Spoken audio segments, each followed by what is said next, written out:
پشاور میں اندھا دھند فائرنگ کی ویڈیو سوشل میڈیا پر وائرل ہونے کا سی سی پی او نے نوٹس لے لیا۔ 4 ملزمان گرفتار، اسلحہ برآمد کر لیا گیا۔ خصوصی ٹیموں کی کارروائی کے دوران گرفتار ملزمان کے قبضے سے اسلحہ بھی برآمد کر لیا گیا ہے۔ سی سی پی او پشاور ڈاکٹر میاں سعید احمد نے واضح کیا ہے کہ قانون شکنی اور امن و امان میں خلل ڈالنے والے عناصر کے خلاف بلا امتیاز کارروائیاں جاری رہیں گی۔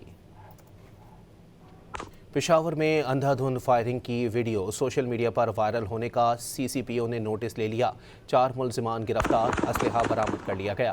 خصوصی ٹیموں کی کارروائی کے دوران گرفتار ملزمان کے قبضے سے اسلحہ بھی برآمد کر لیا گیا ہے۔ سی سی پی او پشاور ڈاکٹر میاں سعید احمد نے واضح کیا ہے کہ قانون شکنی اور امن و امان میں خلل ڈالنے والے عناصر کے خلاف بلا امتیاز کارروائیاں جاری رہیں گی۔ پشاور میں اندھا دھند فائرنگ کی ویڈیو سوشل میڈیا پر وائرل ہونے کا سی سی پی او نے نوٹس لے لیا۔ 4 ملزمان گرفتار، اسلحہ برآمد کر لیا گیا۔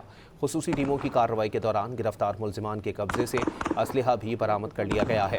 سی سی پی او پشاور ڈاکٹر میاں سعید احمد نے واضح کیا ہے کہ قانون شکنی اور امن و امان میں خلل ڈالنے والے عناصر کے خلاف بلا امتیاز کارروائیاں جاری رہیں گی۔